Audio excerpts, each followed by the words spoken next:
Well, guys, we are back for another episode of the Liberal Asshole Show, episode 100. After almost 5 years, we finally got to 100. And what are today's topics? The big Chugga-Conroy update. Iran and Israel attack each other. Scam kills Uber driver. Arizona tries to ban abortion. Ben Shapiro tears up Karen Green. Idiots think McDonald's workers are rich. Jen Cougar might support RFK Jr. and terrorist attacks in Australia. Alright, so yeah, we got a lot of them because I forgot one of them. I had to quickly add on right before we started. So, Of these 8 topics, we want to start with first. The update, because, oh my god, there's so much. There is so much to go through. Yeah, so hopefully we get done in a quick enough time and such. But anyways, guys, if y'all remember a few months ago, we covered Chugga-Conroy, who is a Let's Play YouTuber who had a, sexual assault scandal, sexual harassment scandal a few months ago. And we said we would bring up again if anything popped up. Well, after being quiet for the last few months, Chugga-Conroy on his Twitter posted a gigantic doc that takes an hour plus to read the entire thing, and it revealed a whole bunch. And I mean a whole bunch. Some things that you honestly just feel sad for him as well, because it's something that was and then really others, sad. And then it's others where it's like, wait, what? I told you that morning before you woke up it was going to be big. Yeah, and it was. Especially for you, since you care about him so much. Okay, so straight away. First up. Give Proton John and Nintendo Capri Sun a freaking Oscar. They did an unbelievable job, the best they could, to hide Chugga-Conroy and Messiah Nella's relationship. 10 years! 10 years, and they were engaged. They were going to follow Proton John and Lucagen, and then everything fell apart about 3 years ago. Okay, so I've been in the comment section of all three. Mainly in the Runaway Guys section, there was always this level of are they not? And there were people who were like, hey, they're living together. Hey, this, hey, that. And people were just thinking like, what? Or no way, they're just friends. For me, I was like, I eventually settled on them being family. Like, they were basically a sibling dynamic. So to hear this is like, wait, what? And it's like, and their friends knew. All their friends knew. So John and Tim knew.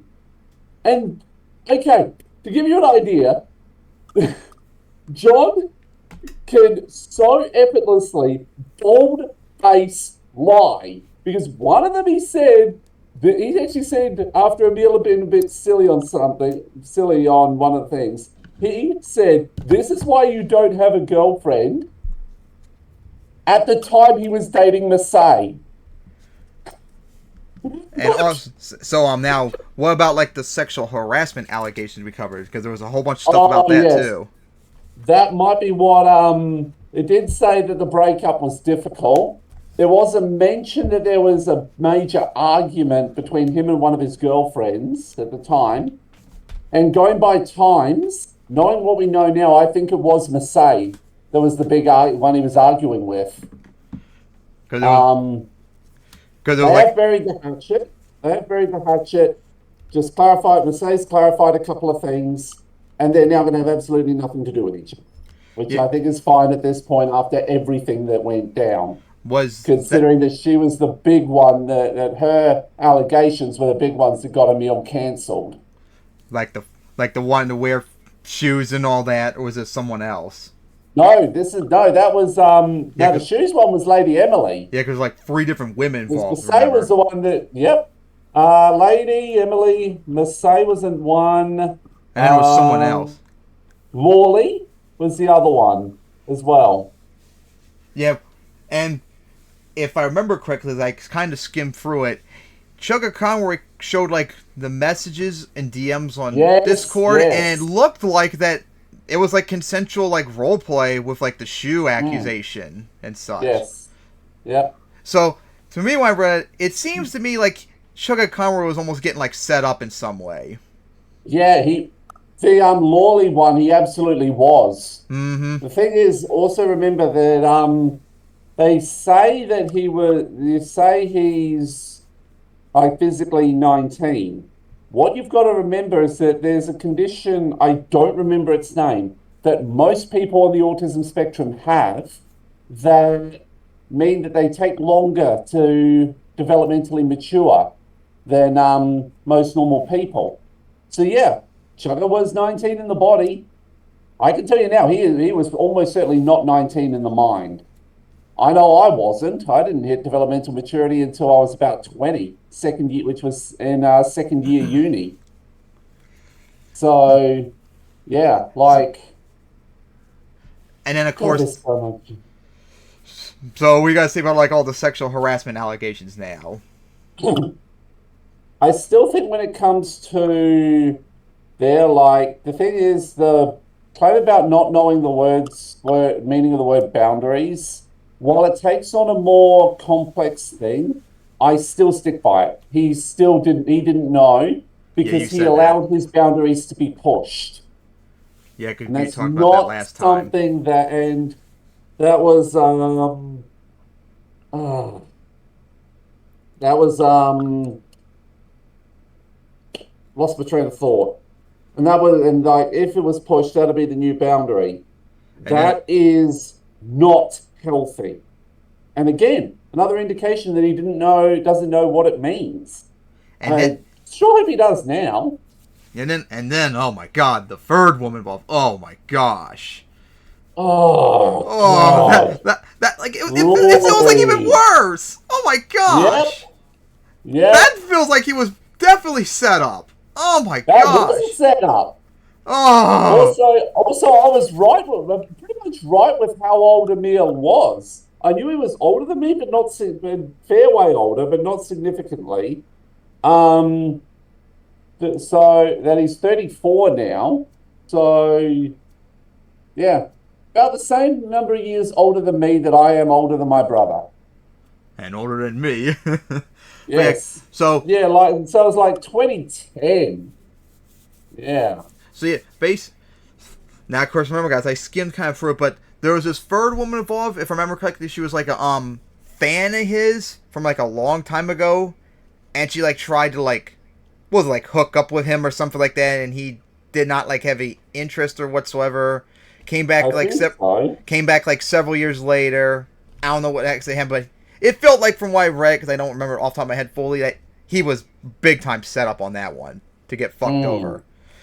It was. Yeah. It felt like it was almost getting near not Proton John. Pro Jared bad. If you remember that scandal years ago. Oh God. Yes. That's why. Oh. That's why we said when we covered this back in January, we're not gonna accuse him or anything because we don't know. Let's wait and see. And unlike other people, especially the idiots that went after Pro Jared, at least we don't look stupid when you all went after Chugga Conroy as badly as you did. Because man, he got shit on, especially for stupid shit. Because people remember making fun of him because he had his foot fetish, which was so stupid. Don't forget, I actually saw this. Whose was it? I think it might have actually in one of them. I don't remember who specifically it was, but his girlfriend was getting slammed as well because her Twitter got doxxed. Oh yeah, That's that. And so I think both of them. And God. Yeah. And guys, not only that, he revealed even more than just all this. He revealed shit that happened after, like immediately after it happened, and years beforehand, like that he was sexually assaulted as a kid. Yeah, he's a CSA survivor, which is horrible. And I'm sure that, and from what he said, he still has like traumatic experiences about sex and stuff. All these decades later, shows that even men have to deal with this crap too, which a lot of people on the left don't acknowledge, as we've covered over the years. I'm going to say now, a lot of the those people who are like that, I do not consider them feminists. I'm sorry, they are not. They're misandrous. Yeah, they're just misandrous. They just hate men and try to use feminism as a shield. And then to get out of criticism. And you wonder why there in areas that modern day feminism gets such a bad rap. It's because of those rad femmes, Yep. those rad feminists. And you're probably thinking, oh my god, that's horrible that he was sexually assaulted as a kid. What if I told you it probably gets even worse as you keep reading on? Next, afterwards, like over the next few months after he went for therapy, he and his mom had like mental breakdowns and depression, stuff like that, to the point where he almost considered suicide immediately after this happened. Like, this was really, really, really bad what happened to him and such. Jeez. And I don't think I saw this. Maybe you did, but you said you saw somewhere that he's like no longer going to be doing YouTube coming up. Yeah, right at the end. What did he say? I've noticed that he said that yeah, here we go. Just because I know it will come up, I have to be real. This whole experience was so harmful to my health, I'm not sure that I even want this job anymore. I don't know if the life I would have if I started making videos again would be anything I would like. And it sucks to admit that about something I had such a passion for. It's something I would have to think about for longer. What a little creative energy I had would always go towards this and not some fun video I wanted to make. I cared more about telling my side of it, fixing my problems, and improving my mental health. I'm in no state to perform, so don't expect me to show up at any events. Yeah, I think I talked about this before, because he's going to get shit for this no matter what.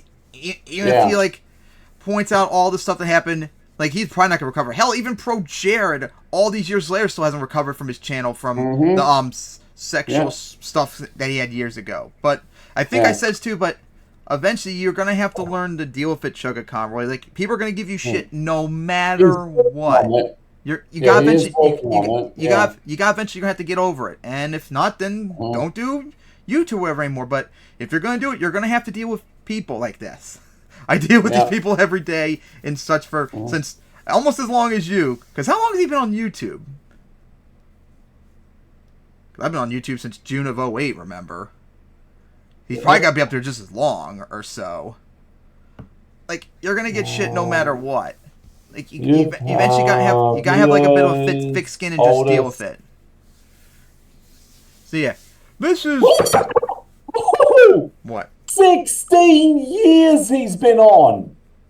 So if anything, he sounds like he's almost around the same time as me, because I'm pretty coming up much. 16 He's been on as long as you have, and longer than me. June 2008 for me. Well, if it's 16 years now, then he has to be older than me, because I'm not 16 yet on YouTube. That's in 2 months still. But yeah, about the same time. 17th of March 2008 for his first video. Yeah, so 3 months before me, although I didn't upload my first video until like July of 2008. But yeah. So, yeah, we finally got the update on it. So, what do you guys say about this? Pretty terrible. It really is. Does it make him, do you think it makes him look better? Like, not look a like... A lot better. And feel kind of sorry for him, because it feels like he got... No, he did get set up by one of those cuts. Yes, he got set up. That cut too. Lady Emily, and all three of them in some ways set him up. Oh my god. The other two did. There's really okay. When it comes to Massey specifically, I don't know what, like, if she was in on this. What I can gather is that she told her story related to their, from what I feel now, it was around the time of their breakup, how everything just fell apart for them. Because it sounds like it happened very quickly. And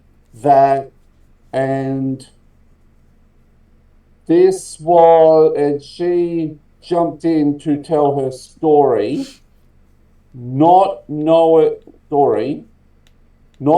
and so she more added fuel to the fire. So she was legitimately telling what happened with them, or at least what happened when things fell apart between them. Of course, we didn't realize how close they were. Hang on, I know where her statement is. She gave a statement. Gotta find it. Here we go.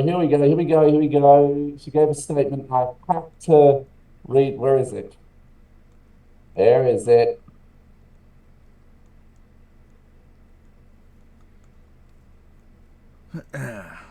No? I want this post specifically. Thank you. Okay, after communicating with Emil, we would like this message out there. Yes, Emil and I were engaged. Keeping it private was a mutual decision, especially through the first several years. After that, when Emil expressed interest in becoming public, I was hesitant because of how much social pressure was already put on our relationship. He was respectful of that, and we proceeded with the status quo. We do not condone the harassment of any party, and the omission was an effort to prevent speculation about our now very separate personal lives. Ultimately, it was a personal matter and a joint decision between two adults. I would like to reiterate that my objective with my previous post was just to be left alone, and that has not changed. I was being asked a lot of invasive questions with increasing frequency, as I'm sure Emil has as well. We do not want to be associated. We do not want to hear of each other moving forward. A mutual sentiment is our paths are now completely separate, and we want to move on with our lives. Although I cannot be part of his journey, I wish Emil luck on his healing and his path forward. Completely I think understandable. after that makes Mercedes look a lot better. She looks the best out of the three, even if it was kind of a... because you understand now, even if it was still a dickish thing to do. And of course, feel bad having to learn about more about Chugga with the sexual assault. Going to like, this is even worse than like therapy. It sounded like he was like locked up for a bit, like institutional or something. Jeez. And then of course, he was institutionalized. Yeah. And then the suicide threats and stuff. Ugh, that's just very unfortunate. Hopefully he can get a full recovery and come back to YouTube and deal with this crap, because this just sucks. If anything, this might even be sadder than the Pro Jared incident. Oh god, just unfortunate. All right, so I don't think there's much left to talk about, and we'll see what happens in the future, maybe. All right, so I guess now on to the next topic. That went nowhere near as long as I was expecting it to. That only went 17 minutes. Yep, all right, Iran and Israel attacking each other's necks. Yep, we gotta keep it quick, remember, for the series. Yep. So anyways, guys, just recently, over the last week, originally the topic was going to be Iran attacked Israel, but Israel attacked right back last night, so we had to change the topic. And of course, we covered in the last episode when Israel attacked an Iranian embassy in Syria and killed a whole bunch of Iranian generals and stuff. Well, after like a week, like 2 weeks later, Iran finally responded with a massive barrage of like hundreds of missiles and drones, suicide drones across Israel. You know that Iran did that with you know that Iran did that because they were fully aware of the Iron Dome, which that everyone and their mother would be trying to shoot them down. Yeah, which we're getting to in a bit. So they did that, and they revealed sometime later that they actually gave both America and Israel a 72-hour warning that they were going to do this beforehand. I just found about that today. So it reminds me a lot of like when they attacked America when they killed Soleimani 4 years ago and such, like same thing. So they fired the stuff and all that. America, Israel, UK, France, and even Jordan and Saudi Arabia actually joined in a coalition to take them down. Like half of the missiles either didn't work or didn't reach their target, and the rest of them, almost all of them, like it was like 99%, I think, were shot down. So, so in the end, only a few reached their targets, which was like a Israeli military base, and it didn't really do anything. And the only casualty was a kid getting like severely injured from like the debris falling, and haven't heard if they died or not. So like almost nothing. So if anything, this looks really pathetic for Iran's part, that you couldn't do anything, which is also a good thing though, that they didn't get to do anything. So of course, I think for Iran it was more just the for show. Yeah, especially since they told ahead of time, firing all the drones off. Yeah, because they're lying to their citizens to act like, we did so much damage to Israel, we killed hundreds of them, just like they did with America 4 years ago and such. Yeah. They gotta keep their regime afloat in line, even though they don't want you around anymore, pals.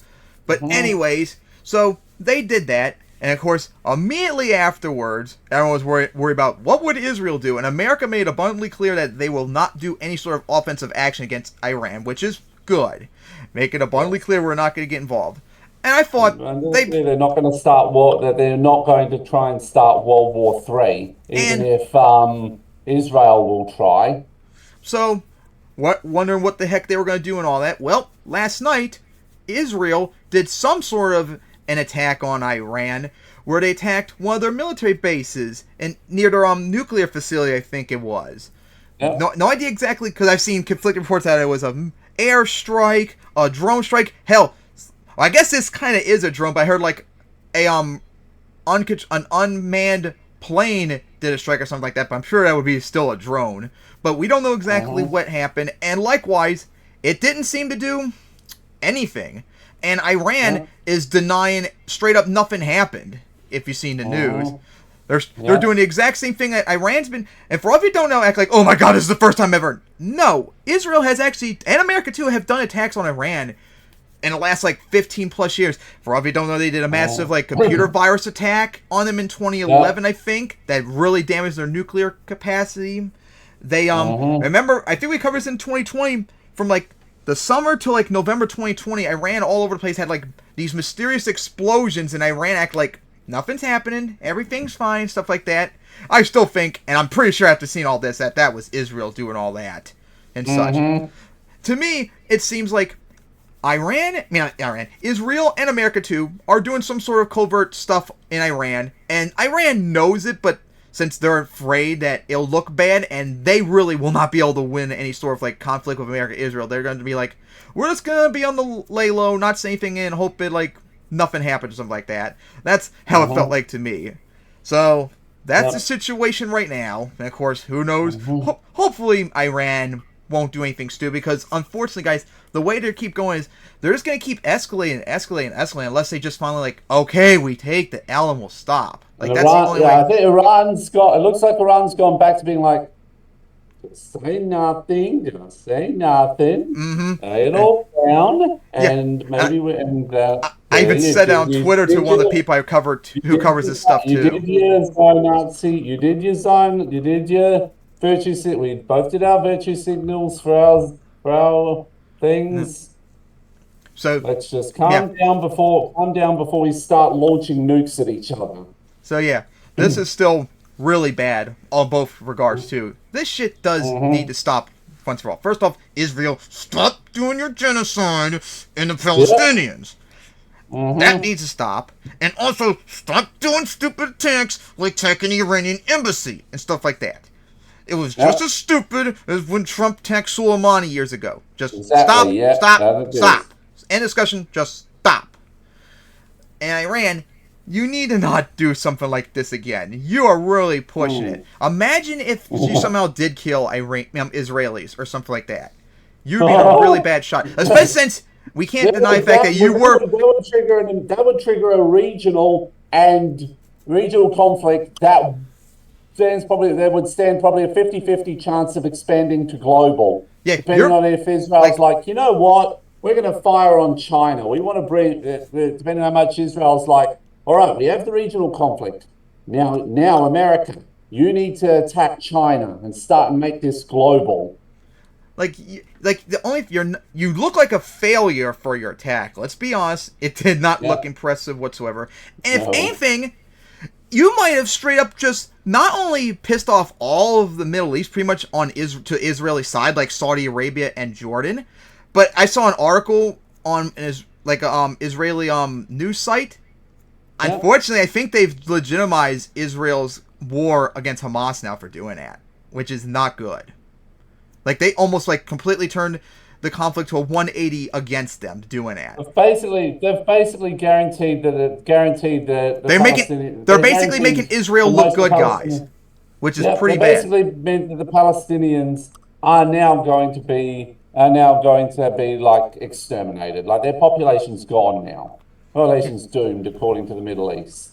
Yeah, and I actually have a little bit of a change of thought over the last few days after seeing this. Like, honestly, because remember we said before, and I still agree mostly with this, that we should not give weapons to Israel whatsoever for what their genocide is. Yeah. I have one slight exception now afterwards.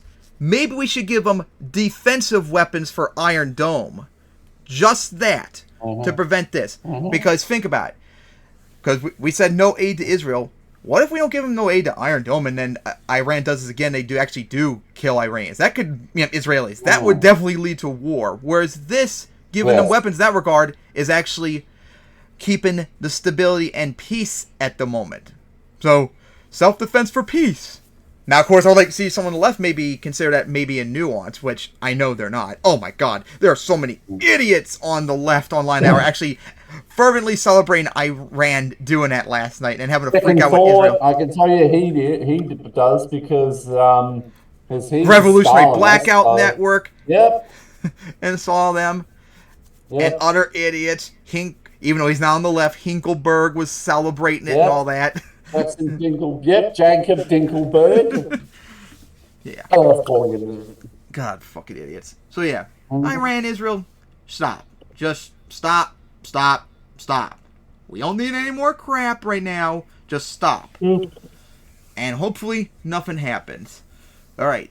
So I think that's it for this topic, unless you have anything else to add on. I don't think there really is much to add.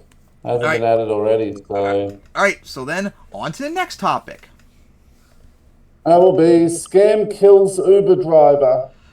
This is very unfortunate. It happened over like the last few days, and this is something that really needs to be cracked down upon, especially like swatting over the last few years. So anyways, in Ohio, there was this old man that was apparently getting scam phone calls, stuff like that, where someone was saying that they were gonna like kill one of his relatives and stuff like that unless they give them a shit ton of money and stuff like that, and someone's gonna come and get the money. And after this call, whatever happened, someone did show up at his door. It turns out these scammers actually did a fake call to his Uber driver to go pick up something at his house. So, of course, when she arrived, he pointed a gun at her and cornered her, and then shot her off screen and killed her. So, this is really pathetic and sad. Let's go watch CBS's report on it. This is pretty bad.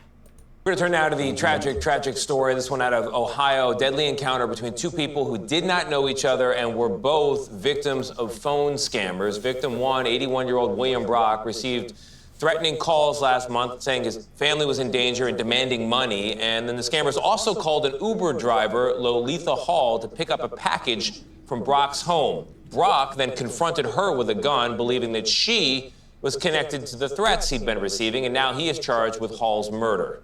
Lily Lucy. Which is right, because people would argue, oh, this is self-defense and all that. Now, I fervently support self-defense, but you don't see the video here, but I see it. She's walking away, backing up away, begging for her life in the video and all that. He's coming up to her, not outside the house and all that. Like, you're in charge in this situation. You're not, at this point, you're not self-defend yourself. You're being the aggressor. So, charges. Tiana has the story, and we have to warn you, the video is disturbing. Lolitha Hall screamed for help as William Brock confronted her with a gun. I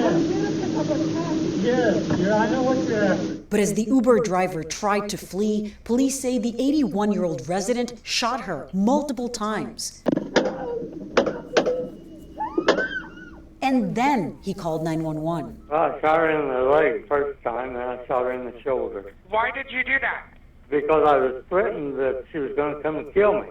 The county sheriff's office says Brock was the subject of a scam call concerning an incarcerated relative, which turned to threats and a demand for money. Police say Hall, the driver, was also contacted either by the same scammer or an accomplice to pick up a package from Brock's residence through the Uber app. The guy on the phone center here. Okay. So the male on the phone was trying to get money from you, and she was knocking on the door at the same time? Yeah, and he was telling me he was going to kill me and the family and everybody else around. Hall, who was 61, died from her injuries in the hospital. Police say she made no threats or assaults towards Brock before the shooting, other than to ask about the package she was sent to retrieve. They also say Brock took her cell phone and refused to let her leave. Last week, Brock was charged with felony murder, and now he could face 15 years to life behind bars, plus a $15,000 fine. He has pleaded not guilty. What does the prosecution need to prove in this case? That Brock knew he was using deadly force, and what the prosecution is going to say is there is just no reason to shoot 3 times when somebody is trying to leave your property. Which the video shows. To flee, almost by definition, they are no longer posing a threat. Uber says it has banned the account of the person who ordered Hall's trip and has been in touch with both her family and Clark County law enforcement. It's hard to know if the alleged scammers will be held liable for Hall's death. It's something I asked Jessica Levinson. She says it's not clear that they could have predicted that the ruse would lead to this horribly deadly, tragic outcome. That video, every time I see that video, I saw it yesterday, it's heartbreaking. You can see the fear on her face. Same thing we had to deal with SWAT and He has stuff. bad information. He's amped up and scared. And doctors, he doesn't too. know what the hell is happening. The guy comes out with a gun. So yeah, so that's what happened so far we know. Scam phone call led to someone being killed, just like how swatters years ago led to someone being killed that Review Tech USA covered several years ago. These people, just like swatters, need to face murder charges. And I heard, I don't know if this is true or not, that whoever did the scam call was in India, so of course, out of country, so I guess they're not going to be charged or anything. Fuck that shit. This needs to be made illegal. Full stop. No one should have to die because of fucking scams and stuff like that.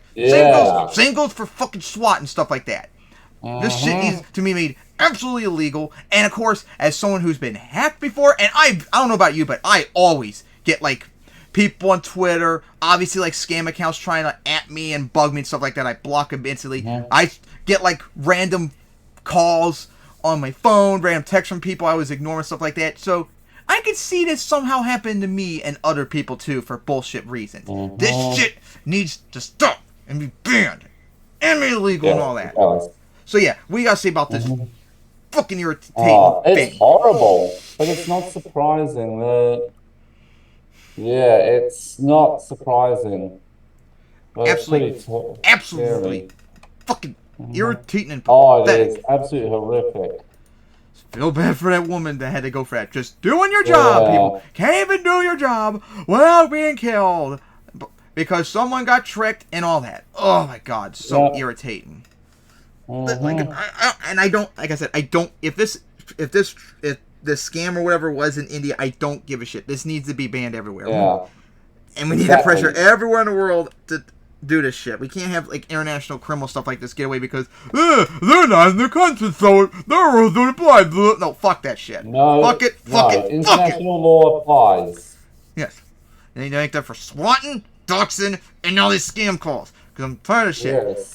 Like, it's not funny anymore. It's not like decades ago where it's like a pizza, like prank call for pizza or something like that. No, people are dying now. And stuff like that. This needs to stop. End of it. Oh my god. I can't. Man, that's up there with like top 10 most angry moments for me in this series. Oh my god. Hopefully we can get something funny now. What's the next topic? It is not. Arizona trying to fucking ban abortion from 1864. Yeah. God. So yeah. Well, guys, this, because we're going to be watching Vosh here.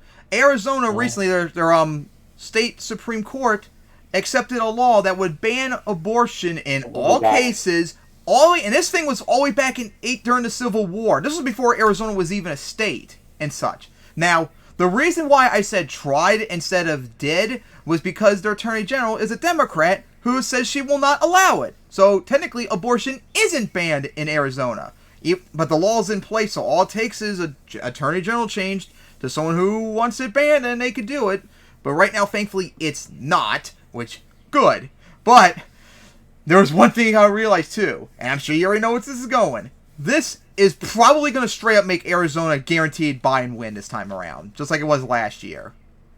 Like, this is going to really, really hurt their political chances. So, yeah, let's see what Vosh says.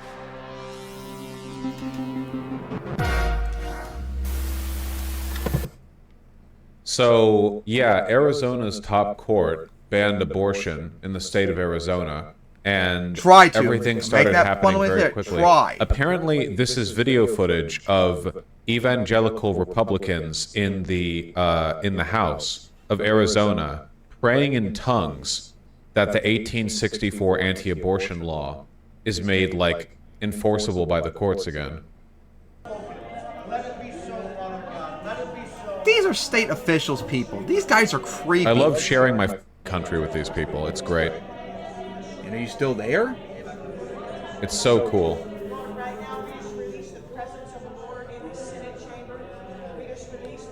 These guys shouldn't have absolutely zero power, period. Yeah. So? I'm devastated by this decision. Arizona Governor Katie Hobbs slammed a ruling by the state's Supreme Court on Tuesday to revive a law dating back to 1864 that bans abortion in virtually all instances. Shortly after Tuesday's decision, the Democratic governor called for the Republican-controlled legislature to repeal the Civil War-era ban. We are 14 days away from this extreme ban coming back to life. Yeah, it's pretty bad. It's a rough one. It's not just a ban either. There's like criminal penalties for people like even associated with. See if I can find it. It must be repealed immediately. The 4-2 ruling by Arizona's top court is on hold for 14 days to allow parties to raise arguments at the trial court level. In a statement, President... Yeah, Arizona was made a state in 1912. So this is a law from half a century before the formation of the state of Arizona. President Joe Biden denounced the ruling, calling it the result of the extreme agenda of Republican elected officials. Here's White House Press Secretary Karine Jean-Pierre. With today's decision, millions of Arizonians will soon face an even more extreme and dangerous abortion ban than they did before. This Arizona law, which was initially enacted in 1864, more than 150 years ago, fails to protect women even when their health is at risk, or in horrific cases of rape or incest. There are now Republicans just keep digging their grave. Oh yeah, you'll see. We'll talk about it. 21 extreme state abortion bans in effect across the country. The decision marked the latest legal setback for abortion rights, following a ruling last week that cleared the way for a 6-week abortion ban in Florida that was backed by Republicans. States have been allowed to adopt such bans after the U.S. Supreme Court, with its 6-3 conservative majority, overturned the landmark Roe v. Wade ruling that made access to abortion a constitutional right nationwide. Yeah, it's basically just that. In the absence of Roe v. Wade and a federal law on the subject, the states and the state courts can do whatever they want, basically. Yeah, so that's pretty wacky. So the main thing that I have to say about this is that it's very, very funny, because this is horrible for the Republicans. This is why I'm saying, okay, every purple state, and Arizona is like the most purple state, okay? Every purple state needs to have, through whatever freak coincidence, whatever happenstance, an anti-abortion law passed, just to make everyone vote blue, okay? That's what we need, all right? We need a little bit No, it needs to be everywhere. We need a little reminder. We need to kick people into gear. Better yet, don't have it, Let's period, go. even if it does The law, help. of course, being 150 years old is like incredibly punitive, in a lot of ways vague. It's not great. We could talk about the details, but I don't even care, like, at all. So, you want to know how extreme this is? Do you want to know how bad this is for Republicans? Blotto, stop spoiling. You want to know how bad this is for Republicans? Republican Arizona Senate candidate Kari Lake. Karen Lake, you mean to say? The like rules in absentia from Arizona in Chinese Taipei. You know, the parallel governor of Arizona. You know, the QAnon lady. You know, the mandate of heaven favors me, and one day I shall return to Arizona on a golden chariot and retake my governorship, which I am entitled to. The secret leader of Arizona, that lady, Kari Lake, disagrees with the Arizona Supreme Court ruling. And just so you all know, Kari Lake actually agreed with this till recently. So she's a flip-flopper and cannot be trusted. But plus, she's a piece of shit. That's how bad this is. Okay, and who are we called on talking about? Hobbs in the state. Sorry about that. Call of nature, and then I had to pull a few clothes off the line. Well, we're talking about the abortion ban, of course. Legislature to come up with an immediate common sense solution that Arizonans can support in a statement. But still, it is insane. Do you have And if you didn't hear, you remember Carrie Lake, right? Oh God, yes. Because guess what? She is against this ruling that Arizona did, even though until just recently she was for it. So she flip-flopped on it. Yeah. What a stupid cunt. Any idea how bad this has to be? Because she's realizing that this is a losing issue. Or better yet, she doesn't have any values. Obvious, hardcore. Hey, another right-wing grifter. Let's go. We found another one.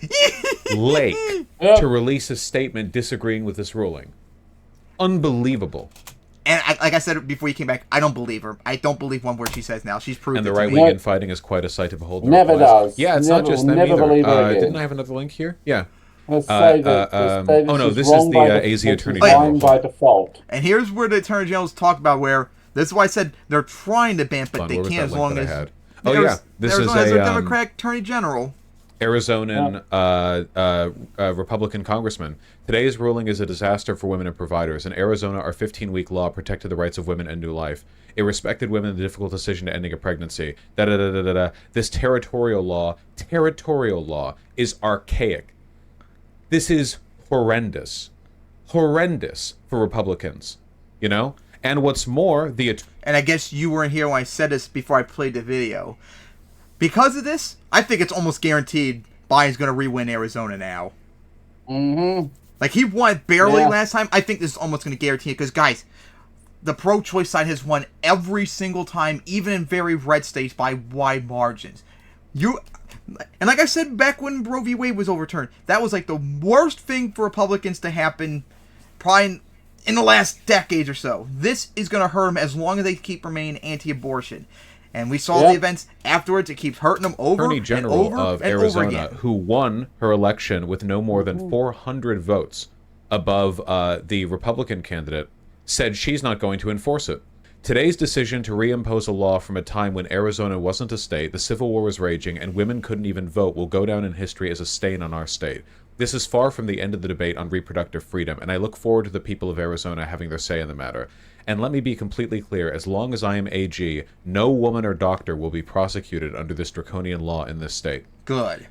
Seriously, it genuinely seems like the Arizona Supreme Court basically just did a favor to the Democrats. I'm not joking. When people like Carrie Lake are rushing to say, wait, hold on. When local Congress people are saying, when the AG isn't even going to enforce it, it just makes them look terrible. This reminds me of the in vitro fertilization ban, right? Oh yeah, I don't think we ever really covered that much when I think it was Alabama, a judge tried to ban IVF. It was so bad that even I think it was the main Republican Party had a statement that they don't even agree with it. It's you guys think this looks bad for Republicans for banning abortion? Oh, it's nowhere near bad. IVF is 90+% approval. Yep. No one is against IVF. That one I think is actually higher than the support for interfaith marriages. Yeah, abortion, as much as that's devastating when Republicans banned it, that's still a pretty divisive issue, even though the majority of Americans support it. IVF, no one has a problem with it other than Karens. That's all. Yeah. And they are just hurting themselves, which, hey, thank you. Keep hurting yourselves and lose badly. Thank you. The speech, the it would be nice if you lost without, hurting women's lives and stuff. Yeah. Which is really speech as she left the head of the RNC, the previous woman who ran the RNC, her speech was on the need for moderate abortion solutions. The main threat to the GOP right now is their draconian anti-abortion laws catching up with them and driving not just that, people just them being right-wing pieces of shit. Their whole ideology is holding them back. Falling into this pit. And the only way they could potentially win is if the Democrats fuck up so badly themselves. But even Democrat incompetency, right now the far right is so far right that even Democratic incompetence is not enough to help them. Over and over and over again. Now you have Republicans arguing over whether or not banning IVF is good. Now you're going to have Republicans arguing over whether or not this draconian Arizona. Speaking of draconian, I just noticed Dim Fool now started to talk about banning divorce again. If you saw that recently, Of course, it's because of here we go again with the trying to ban divorce because he's evil. Crowd of retards started. Now everyone's talking about on the right. Let's ban divorce.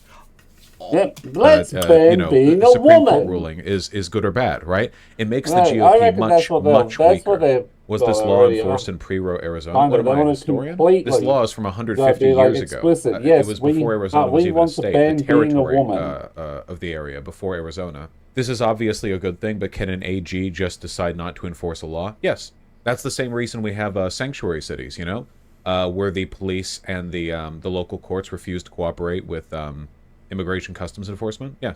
Sort of a prosecutorial discretion. Now they're calling Carrie Lake not conservative in the comments. I've said this so many times before. Carrie Lake is not just aren't really aware not of how conservative. bad the party is. I know I'm not like trying to encourage you to give them a benefit of the doubt because like you shouldn't. They suck. But at the same time, like a lot of Republicans just don't know, and then they wake up one day and they get what they wished for. You know, oh, now you don't have abortion. It's like wait, what? And then all of a sudden, all these previous like MAGA lords are like moderates who are like, whoa. If Carrie Lake has to back, like, what I don't get with you conservatives is that these guys have always been saying forever, why can't you just believe it when they say it? If they want to ban it, they're gonna try it if they can get away with it, and they did. Like, why is it? It's settled law enough. Like, they don't care if it's settled law. They're gonna try no matter what. So if they say they want to ban abortion, maybe you should consider that and maybe just not vote for them and not off this take bullshit, what they say you know? as just it hyperbolic. shows you how much like internal tension there is in the party. For all the shit we give the Democrats, deservedly so, at least the tension with the business with the genocide of the Palestinian people, at least that's external, right? That's not like some underlying contradiction or tension or inconsistency that gets painted over and over and over, and then every once in a while it's like, oh, wait, what? And then people get reminded of it. I would make the difference on that one, down again. It's a very active, ongoing, loud process. So at the very least, that's a lot more democratic than the consistent Republican strategy of like, let's just hope the voter base doesn't catch on to how bad we are. Carrie Lake also praised the 1864 law before. Some big milkers in this one. Has she praised it before? She called this law a great law. Dude, if she's flip-flopping when she's praised it before, that is so cunt. bad for her. Yep. Not for And like no her specifically, one I mean, should but, take like, her as an seriously indicator of how ever quickly again. you have to backpedal to get away from the consequences of this being made law. I'm incredibly thrilled that we are going to have a great law that's already on the books. There she is, guys. Told you. In Arizona, and I think we're going to be paving the way and setting course for other states Carrie, to follow. I don't understand. Why can't you be honest and just accept you want to ban abortion? Why do you gotta lie and grift in front of us? You look worse. I would have more respect for you if you are anti-woman, if you just come out and say it, instead of this crap. Like, this is pathetic. No one should respect grifters. Well, you know, when you're a dog and you're chasing the car and you catch the car and you don't know what to do, many such cases. Why is it that every single time Republicans actually succeed in doing the things they threaten to do, it's worse for them? That's the big difference between Democrats and Republicans. For the most part, when Democrats actually manage to get done the things they say they're going to do, it's usually to their electoral benefit. Not really, no, because they usually don't do the right things. That's why they're so terrible. It's more frequent compared to Republicans, but that's not really actually get around to doing the things they threaten they're going to do. It's to their detriment. People don't like the policies they offer. They just like the rhetoric they offer. It's very funny. Isn't that treason? It's not treason. Prosecutorial discretion isn't treason, no.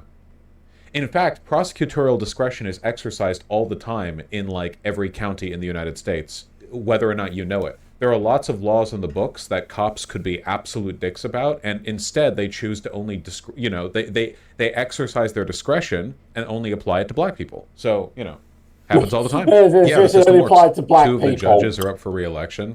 Good dude. Sounds about right. Have them keep making insane right-wing rulings that will end up backfiring for their constituency, you know? Keep it going. Biden just put out that anti-abortion ad, or anti-abortion ad too. We didn't see this on stream, did we? Oh yeah, this ad is devastating. This is just filled with some of the things that we had started. What about the people in Arizona, lol? It's Arizona. Well, Bosh, remember, the Attorney General is not going to allow that law to happen. So abortion is still legal in Arizona. So nothing bad's going to happen to them, thankfully. Gathering for her while I was pregnant. Yep. Here's her little baby book. This is the outfit that she was 18 weeks, man. gonna maybe wear home from the hospital. 18 weeks. All of these. Alright. This is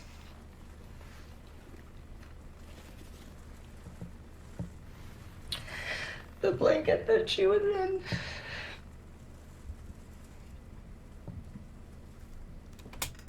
Because of Republicans making abortion illegal, this woman had a medical condition from her pregnancy, but of course they weren't allowed to have abortions, so she was forced to send home, and then a few days later she went into ICU with sepsis or whatever, and almost died twice. Yep. And now she can't have kids. Her little footprint. All because of you fascist fucks.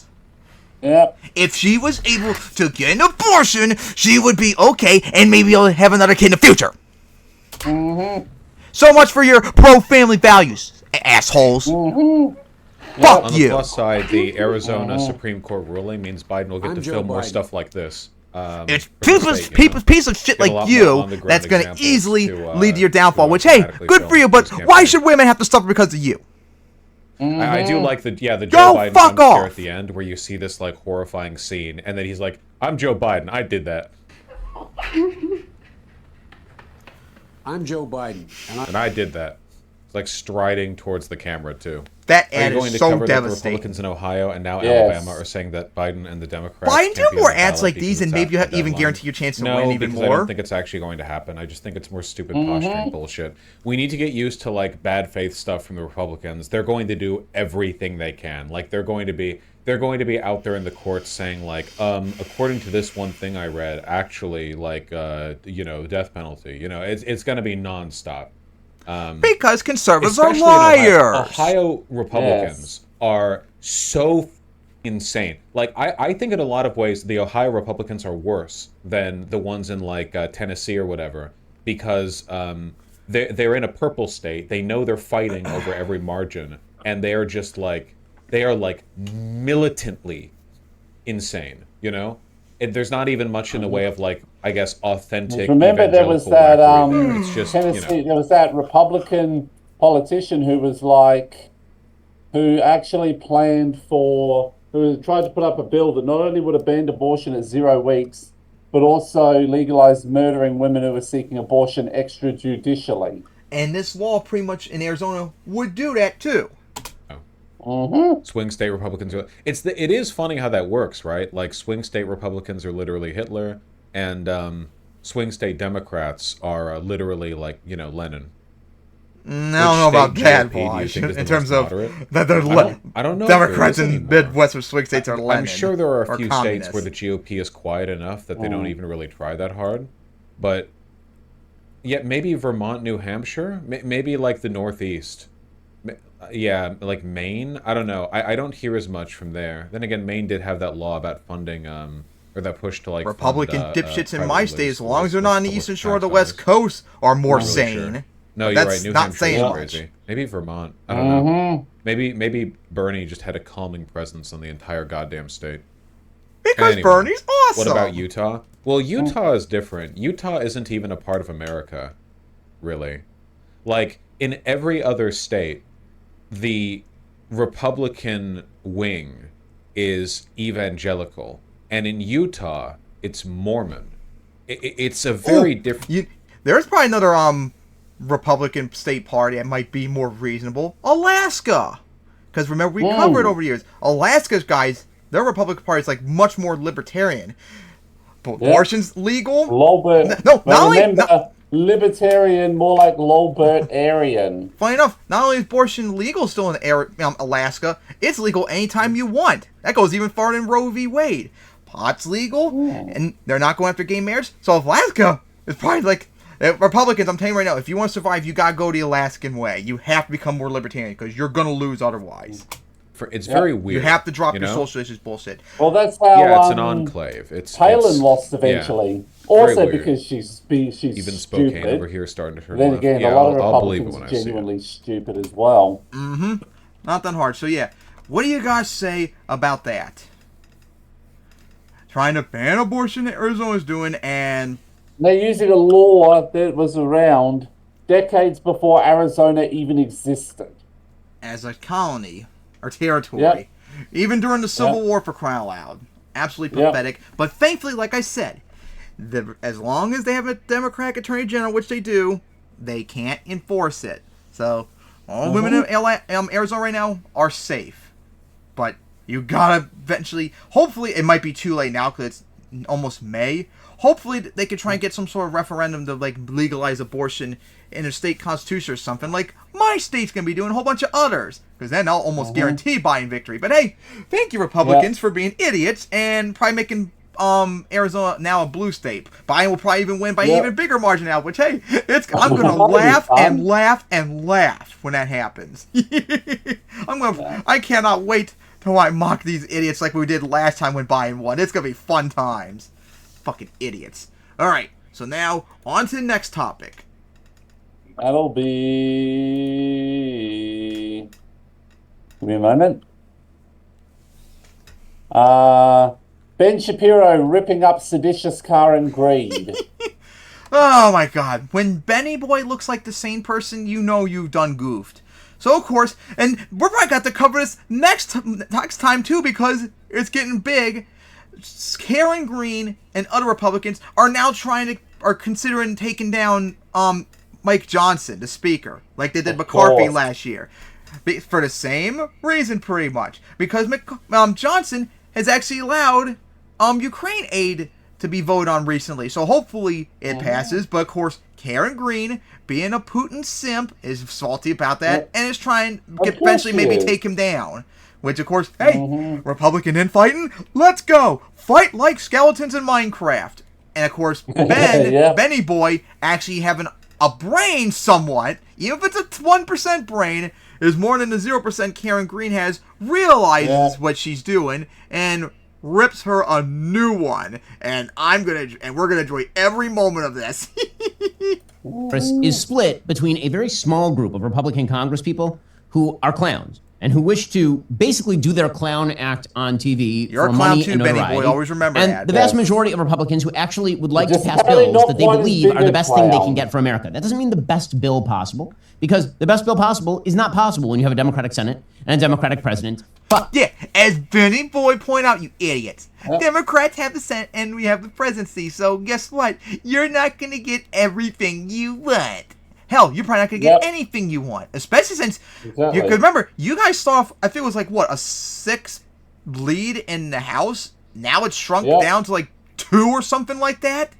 Like, like if you guys keep like resigning or kicking your asses out or whatever, eventually you're going to have somehow a Democratic House majority. And then we'll be able to do whatever we want. But there's a group of Republican congresspeople who have decided that it is very important that they be very famous. And in order to be very famous, they're going to do things like challenge the speakership of the new Speaker of the House, Mike Johnson, who is more conservative on policy than any of them. This would be the same group of clowns who decided to oust Kevin McCarthy for no reason other than Matt Gaetz had some sort of vengeance plan against Kevin McCarthy.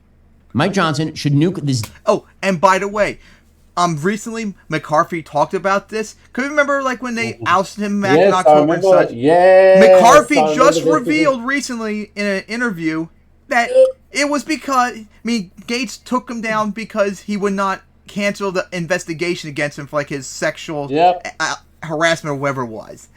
Yep, So I remember butthurt. that, and that was it was so butthurt that Kevin McCarthy would not shut down into investigation into his hebephilia that he decided to oust him. God, dumb rule right petty now. loser. And if he requires Democrats to help him do it, then he should one get of the Democrats to help him do biggest it. pieces of And if you don't shit like there, that, up there you should with blame seditious Marjorie Taylor Karen Greene, who's the one who decided to bring the latest quixotic attempt to take down the Speaker of the House for no reason other than to get her name on TV. There is no logic here. There is no rationale here. There is no reason here. I'm sick of watching the Republican caucus be dominated by people who have no interest in actual conservative policy and appear to only want to get on TV and talk radio. You just heard Ben Shapiro indirectly call Marjorie Taylor Greene a clown for doubling down on her threat to oust Speaker Mike Johnson. Now, I'll keep it real. I don't really care what Ben Shapiro has to say. I'm just here for the show. So with that in mind, Marjorie, care to respond? You're a piece of shit. He's a piece of shit. Wow. Ben, thoughts? F around and find out. Oh, that sounds like a threat. Marjorie, care to respond to that? See, I take it that her laughter is a bit of an indication that she doesn't take his threat seriously. Ben, how do you respond to that? Weird. Okay, it kind of just seems like they've both gone full Joker mode at this point. Look, I kid, obviously. I've got to say the amount of random sound bites that I have of conservatives on my computer is genuinely embarrassing. But let's get back on track. Marjorie Taylor Greene didn't respond to Ben Shapiro, at least yet. But the video that you saw of Ben Shapiro, I think it really speaks to the genuine frustration that Republicans feel with Marjorie Taylor Greene's threat to oust Speaker Mike Johnson. They think it's downright absurd. And after weeks of snubbing Johnson, they actually did meet. And Johnson is responding to Greene by kind of low-key bribing her in a sense. So I'll tell you about that in a moment. But first, I do want to talk about the lead up to this meeting so that way you have more context. But on top of that, I do want to go back to the last speaker that was ousted because as Ben Shapiro noted, Gates inexplicably ousted McCarthy because of some vengeance plan that he had. And it turns out that's not actually wrong. We all kind of suspected it, but we now know why, thanks to McCarthy, who decided to spill the tea. Yep, you made a lot of concessions in the negotiations. No, I didn't. Okay, is that let's get to the bottom of it. Right? That is such a misnomer in life. Let me give you the truth about that now. And I'll give you the truth why I'm not speaker. It's because one person, a member of Congress, wanted me to stop an ethics complaint because he slept with a 17-year-old. An ethics complaint that started before I ever became speaker, and that's illegal, and I'm not going to get in the middle. Did he do it or not? I don't know. But ethics is looking at it. There's other people in jail because of it. And he wanted me to influence it. That is Gates pretty damning. The former Speaker of the House is saying his career ended and the entire House of Representatives was thrown into chaos for 3 weeks, all because Matt Gaetz wanted to be shielded from a House Ethics Committee investigation into whether or not he allegedly committed statutory rape. Maybe you want to have an investigation. If you're innocent, there's no reason to oppose an investigation. I'll just say that. But as for Marjorie Taylor Greene's threat to oust Johnson, the same isn't true, although I do think that there is some truth to Ben Shapiro's speculation about whether or not this move is for attention. I think that's obvious, right?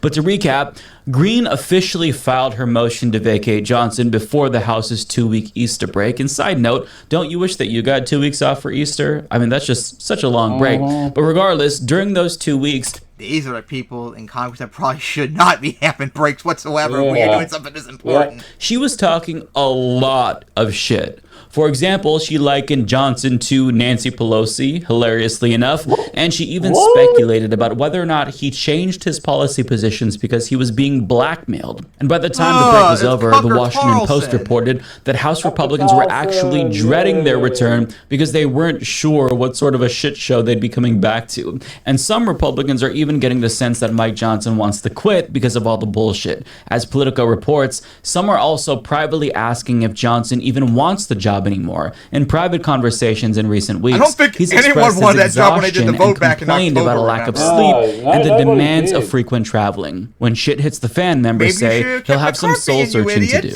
So dude hates his life right now. And there's a lot of talk among his allies about how he should have handled the situation or should be handling the situation with regard to Greene. Because Politico also explains that some of his allies wanted him to just call her bluff and dare her to force a vote on his ouster because they thought that it would fail. Mike Johnson, however, wasn't that confident, clearly, and instead chose to reach out to Marjorie Greene. But here's how that went. We exchanged text messages over the break multiple times and told her that I really would love to visit by phone or at her convenience, and she said she wasn't interested in that. So, okay. In other words, she is power tripping hard and enjoying every fucking second of this. And I've got to say, I'm also enjoying it, so I guess thank you, Marjorie. Never thought I'd say that, but Thank you for all the wrong reasons, right? Now, Mike Johnson was asked about some of the attacks lobbed against him by her, and his response was funny because you know that he wanted to say more, but he was biting his tongue because if he pisses her off anymore, it's over for him. Marjorie Taylor Greene has been personal with this to you. I mean, she says you're, basically a deep state operative. She didn't use the word operative, but you're working for the deep state, in essence, paraphrasing. Oh, here we go with that also claim she's again. attacked your faith. Talk Oh, to me a wow. little bit about that. Sorry to interrupt. Breaking news. One of the four, do you know the four horsemen of the atheist apocalypse? Is this something about Sam Harris? No. What? We're down to 3. Daniel Dennett's died. Don't think I've really heard of him as much compared to the other 3, though. Personal reaction to the fact that Daniel Dennett's died. So the 4 horsemen are now down to 3. She said some of this stuff. Well, I try to follow all the biblical admonitions as I do every day, and one of them says, bless those who persecute you. I'm getting a lot of practice in that right now. Just found that out. And that a soft word turns away wrath, and that those who are opposing you, you don't hate them and return, evil for evil. You return good for evil. And so that's the way I live my life. That's the way I operate. And so I don't harbor any ill will towards Marjorie. Never have. I like Marjorie. I understand why she's upset. She's frustrated that we can't score touchdowns on every single play. I don't know. It sounds to me like he just called you evil, Marjorie. You should probably do something about that. Now, on a serious note, there's a difference between being the bigger person and pure cuckoldry, and what we saw was the latter. I understand that he didn't want to engage in personal attacks or gutter politics, but it felt like he was groveling at her feet, which is pathetic because he is the leader of the Republican Party who is afraid of... Johnson, maybe you should tell her she's supposed to do her God-given duty and go back to the kitchen and make you a sandwich. I wonder if she would have a meltdown called misogynistic for that when she advocates for that. 1 minute. Now, since then, the break has ended, and Marjorie Greene has responded to his kindness by spitting in his face. So she doubled down and renewed her threat to oust him. So she sent out a letter to her colleagues, presumably making the case for Johnson's ouster. And here's how she claims that was received. So you sent this letter out to your colleagues this morning. What kind of response have you got? Mostly support. It's been pretty incredible. Everyone's flying into town today, though, so I haven't spoken with everyone. But most of the members I've talked to agree with what I've said. They may not come out in public. And by the way, when I called her a thought for Putler, she actually said recently that Putler is defending Christianity, and she's pretty much pro-Russia at this point. Moscow Marjorie now the new name now too. Like, she's a pathetic piece of shit. She needs to get kicked out. Publicly say it. Many are relieved I've said it, and I've even heard within the ranks of leadership there's agreement there. So there's agreement from members of the leadership with my letter, with much of what I said in the letter. This is difficult to do. This is not what I would like to be doing, bullshit. But I believe you want it's to necessary. so badly. I want to First, hear we it. admit the problems. First, we admit the wrongs, and then we come up with a plan for change. I'm working on the changes that I would like to see, and I'll be proposing with my colleagues, and I look forward to talking with them about that. Is it changes in terms of specific people who would be the next Speaker of the House? I haven't gotten to that step yet, but that may be something I move toward. Of course, that would be private conversations in our conference. So Mike Johnson seemingly didn't want to call her bluff like his allies wanted him to, because if he dared her to bring it to a floor vote, she might actually do it. And I think that's pretty evident. Now, she claims that her colleagues responded well to her letter, and I think that there is actually some truth to that, for the fact that opposition to Johnson is actually growing, at least with respect to another issue. The current discussions in our conference meeting this morning is about FISA. But it's pretty clear and obvious and being whispered among the conference. Mike Johnson does not have the support of the conference. The letter that I sent has been well received, and it was basically speaking the quiet part out loud. He's in there urging members to reauthorize FISA, and I don't think he has the votes for it right now, is what I'm gathering. We're going to be working on this. We do not believe in warrantless spying on the American people, especially when this bill carves out the ability for Congress to be notified when a member of Congress is going to be looked at through the FISA court. That's completely unfair. The same thing should apply for the American people. But Mike Johnson doesn't have the trust of the conference, and that's become very clear. Now, she goes on to speak out of both sides of her mouth because she claims that she doesn't have a specific line when it comes to bringing her motion to vacate to the floor for a vote. But later, she says that Johnson's handling of Ukraine and the FISA renewal is going to determine how the GOP conference handles the motion to vacate. So take from that what you will. So she's not being clear with her intentions here, and I do think that that's purposeful. Yeah. I think that she just wants the threat to hang over his head for as long as possible, so that way she has maximum leverage. And to the extent that it's her strategy, I think it's working.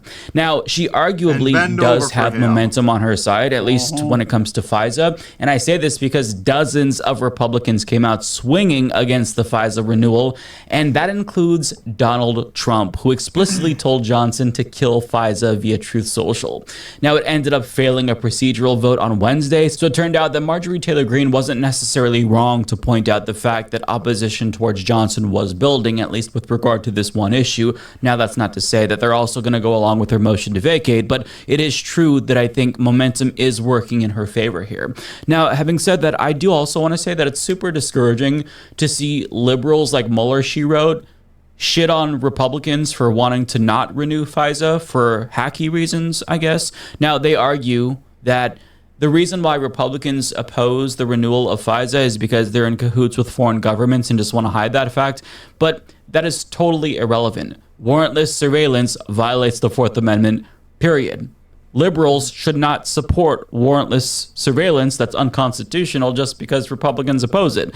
Furthermore, even if it were constitutionally permissible, we still shouldn't be okay with it because intelligence agencies abuse that power, as the Snowden leaks taught us. Hence why he retweeted all of the Republicans that were opposed to it. And it's not just Republicans who opposed it. Pramila Jayapal, for example, chair of the Congressional Progressive Caucus, also criticized Johnson, writing on Twitter, "This is so disappointing. When Speaker Johnson was on the Judiciary Committee with me, he was in our coalition fighting for major FISA reforms to protect sensitive data. Now that he's Speaker, he's folding the spy agencies who want to violate your privacy." She continues, "FISA bill says FBI to notify Congress members to spy on us, but regular Americans can be spied on without a warrant. Our bipartisan judiciary bill required intelligence agencies to get a warrant before spying on Americans. We need to pass the warrant amendment to protect Americans." Exactly. Yes. So this is something that should be opposed on principle, not due to party affiliation. So it's sad that some liberals are choosing to go after Republicans the one time they've ever been correct ever.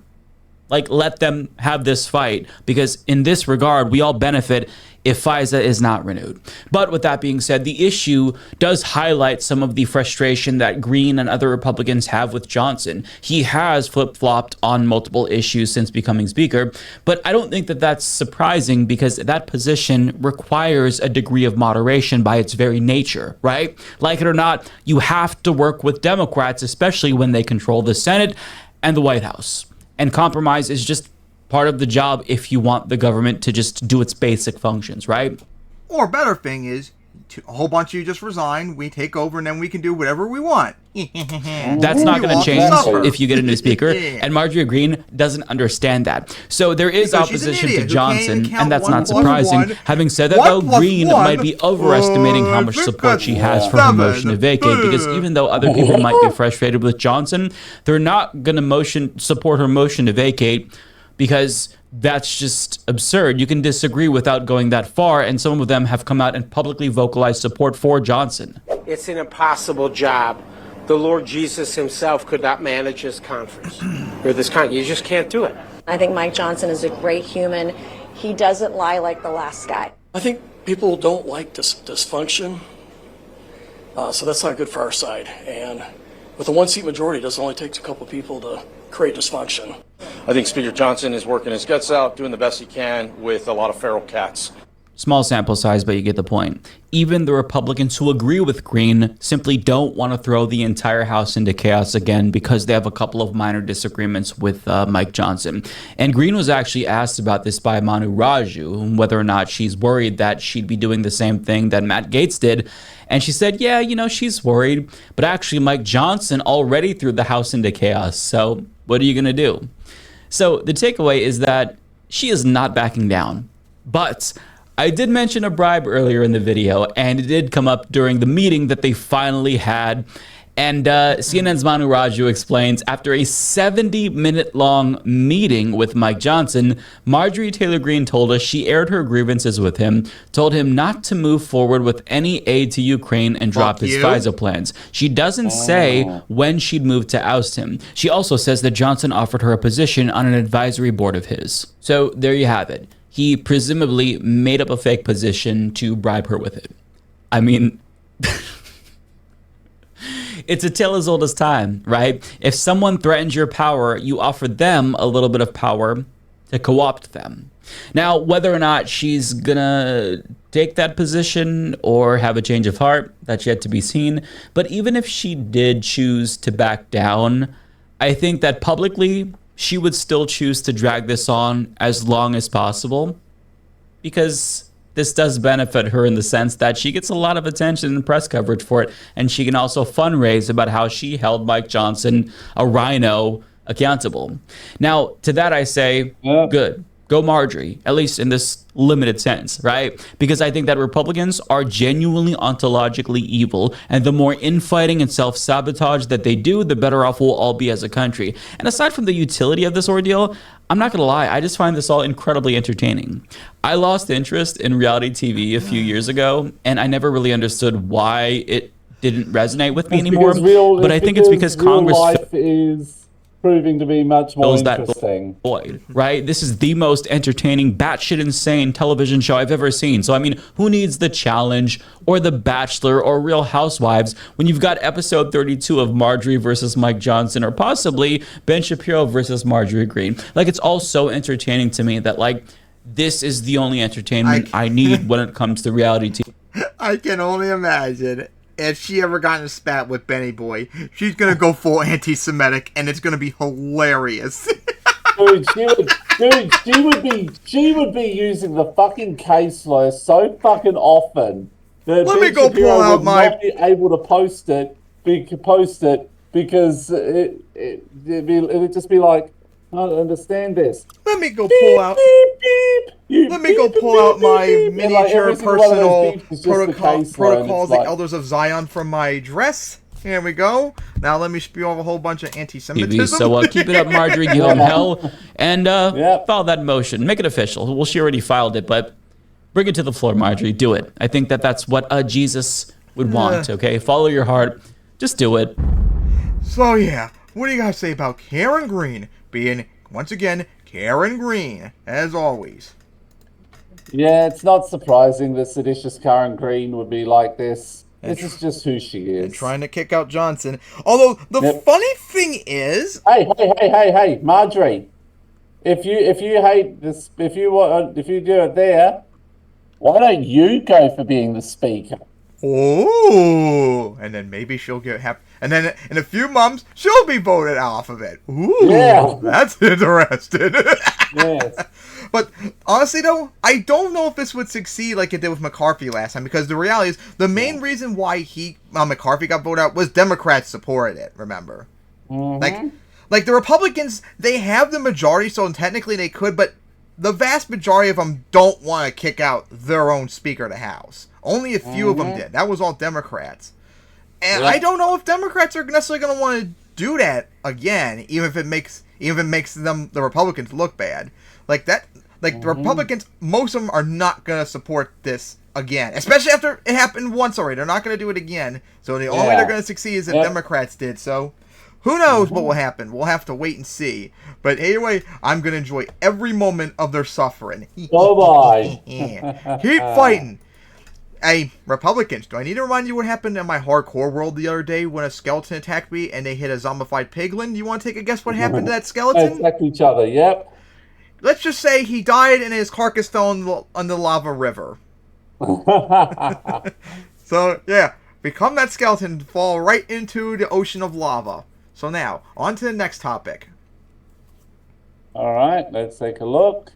That'll be idiots think McDonald's workers are rich. So this is another stupidity recent, and Fox News did the same segment, but I don't know if this is the actual Fox clip, because this is a clip from David Dole, that somehow McDonald's workers are wealthy. which is one of the most stupidest things that I've heard from them say in a while. This is insane as I get the video loaded up. Yeah, McDonald's employees are rich. Yeah, sure, pal.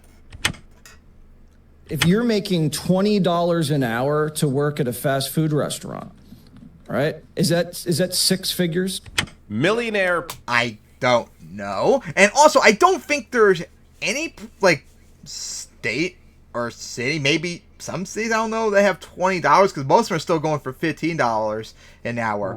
It's like, my state's not going to get to 15 until, like, next year, and potentially 2026, so we're not even at 15 yet. But yeah, the reality is we're going to have to get to $20 an hour soon. $15 is enough. It's not 2015 anymore. And also, I doubt that's going to be $100,000 an entire year. And guess what? Even if it is, so what? $100,000 might not be enough, depending on where you live, for crying out loud. So I would not call that wealthy. Part-time dumbass. Fox News host and full-time dipshit Jesse Waters was on the PBD podcast, which I believe stands for P-Mail Bacon Daddy, and went on a wild rant about how wealthy McDonald's workers are. So, as you watch this, take note of the math that he clearly cannot do. If you're making $20 an hour to work at a fast food restaurant, all right, is that six figures? Are you making no 40 grand? 50 is just to exit and add a few zeros. Okay, so 40K a year. Okay, full time. 40K a year. Yeah. So, and then if your husband or wife is also there, you're making $100,000 as a family. Sure. I actually looked it up right now. The average wage, this is in Maryland though. The average wage of McDonald's in Maryland is $18,000 to $39,000 a year, which is that's it. Yep, and that's like probably better off state too compared to other places. Jeez, dude, the average wage of Marylanders across the state is almost $90,000. We're the richest state in the country, for crying out loud. That's piss poor. Both working at McDonald's. I wonder if there's national. That is okay. That's crazy. That is crazy. Because that job really doesn't require much. So it's inflating the entire, labor sector. And workers getting a living wage inflates everything. Fuck off. It's fucking corporate. Which I'm very unhappy about. That's doing that. All right, man. This guy makes millions of dollars a year at Fox News. And he apparently thinks that making 20... All right, I found one site that goes by each state. The lowest yearly wage for McDonald's employee is Florida, which is under $25,000, and the highest is over $40,000 in Washington. So hey, Miami being number one for once, and their average hourly wage is almost $20 an hour. So yeah. $20 an hour almost, and only not even $41,000 a year. So much for $100,000. Bucks an hour means you're making six figures. Maryland is on that list. Look, the math for me isn't even the worst part of I this. need to remind you what I think Australia's minimum wage is. But, and we've got a house of okay. Hang on, I need to convert. Maryland's near the bottom part. We're supposed to be number one. You cunts. How we've got stupid. basically okay. Then this is also that our so converting it, it's about $15 an hour in equivalent US dollars to Australia. That's 50 cents more than us right now. Thank you for making me jealous. Do you have to be to think America number one at being poor? Let's go. Figures. And then so to try and formulate this argument that he's trying really hard to make, he then has to bring in, well then how about the spouse? I guess they're making $40K too. So 40K plus 40K equals $100,000? You failed at math twice in that clip in two very obvious ways. Now look, I'm not good at math either. 40? But yeah. That's to me, this shows more of a disconnect with the working class. Wait a minute, though. Why is the spouse working? She's supposed to be in the kitchen popping out babies. She's not supposed to work. That makes no sense. Day in, day out. argues for Donald Trump, argues on behalf of massive corporations while pretending he's on your side as the viewer, while pretending he is arguing for the working class, when this guy thinks $20 an hour means 6 figures. This shows you how deep his hatred really is for the working class. I would say to probably be more this ignorance and completely stupidity. disconnected and to argue. No, I think in his case it is stupidity. Would you care? Would you care if McDonald's workers were making $100,000 a year? No. Would that really bother you? No. That wouldn't bother me. Why would I care? And like I said, guys, depending on where you are in America, even $100,000 a year is still not enough, for crying out loud. How would that negatively impact my life in any way? Oh, I could see $100,000 a maybe year being McDonald's nothing but burgers will go up a positive, few though. cents. Oh God! Oh no! The end of the world. That people actually My making the computer food getting there, upgraded, actually buying producing a the shit ton profits of for the games, massive companies manga. that they may be able to And make if I saved somewhat up of a enough, living maybe I can get if my they're working dream there. and get How myself a terrible. monster truck. Let's go. It's just, it's insane. I think 100,000. I would take Jesse Waters' job. Not, Oh you know, God, not I'm on Fox getting. News. I'm like, I'm I'd be like, with the amount I had, I'd be like a third of the way towards outright buying a house. Generally, as a host, I would take the job of a Joke on television you, though. host I own a house once 1,000 my mom times dies. over working at McDonald's. Doing what I do here is much easier than working at McDonald's. Why do you? And again, for me, it's not even about the work. It's about the fact that these are people contributing to a company making massive profits, where the vast majority of that cash goes to the C-suite, goes to people at the top of that company. The whole company, of course, geared towards shareholders. Who don't Why would it bother me? deserve Why would it bother shit. anybody in the least that Of workers course they there don't. actually make a living wage? The workers do So everything. They this should for get me the really majority of the showcases- money. Pip and squeaks. look, we don't need this clip to tell us this. This is very obvious if you watch any of these shows. But this really showcases the complete disconnect that these corporate types like Jesse Waters have with the rest of society. Do I need to remind you about his sexual harassment allegation years ago? And shredding some woman's tires and stuff like that? Yeah. Oh boy. I remember that. So yeah, what do you gotta say about that? $20 an hour at McDonald's is $100,000 a year, even though the richest state in that regard, Washington, is not even 20, it's 1960, and it was $40,000 a year. Nah! What It's how much contempt. It's also a partial demonstration of how much contempt they have for workers. Yep, as we all know, because conservatives hate workers and they want them all to die as slaves. Yep. As we all know. Yep. Pathetic little Exactly. shits. They only want you if you're a rich, straight, white, cis, Christian, conservative male. So That's all they yes, want. raise the wages, people. It's nothing but Yeah. positives. The more money poor peasants have, the more quickly they'll spend it. They'll more likely spend it. Whereas the rich, they hoard the money and all that. So pathetic. Clowned again as always. And now, on to the next topic. Please be something funny. Second Please. last one. Cenk Uygur might support RFK Jr. Yeah, and of course Dylan Burns covered it, and I didn't want to watch this video again. It was really long, and he got really two pro defendant Democrats that really got on my nerves, and his audience reminded me a lot of dealing with Vosh over the years, so I didn't want to cover that. But I've managed to find the video he covered. So, Cenk, still after all these months, is still going on how Biden is gonna lose. Biden's gonna lose. He keeps making a fool of himself, even though we still think Biden is going to win. Not only going to win, but I think more comfortably than he did in 2020 and all that. Still have not been convinced otherwise. I don't think it'll be. As I've said, he's got to get Michigan back. Because he will not win if he gets thing. But they also probably going to get Arizona because of Republicans, so you got to keep that in account too. Oh, they're going to keep Arizona, remember? Yep.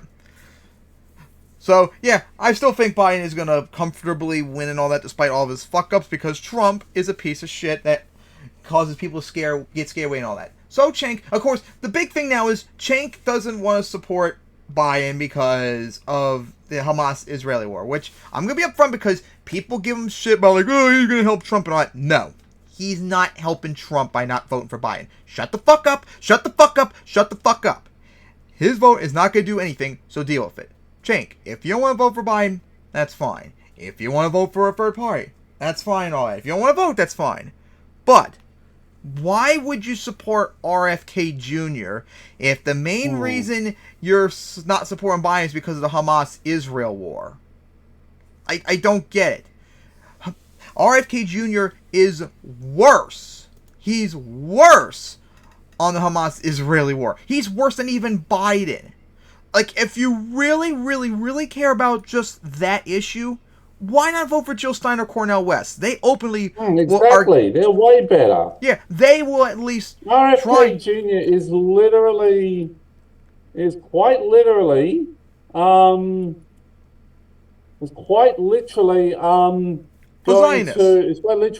for Trump. He's trying to get Trump in. Yeah, and that was the thing that happened recently that was covered. One of the his state's delegates or whatever actually said the main reason why she's supporting RFK Jr. is to try and help him take votes away from Biden to Trump, which I don't think is going to happen. I think it's going to be, honestly, probably more the other way around, because no one pretty much that would support RFK would even consider supporting Biden in the first place.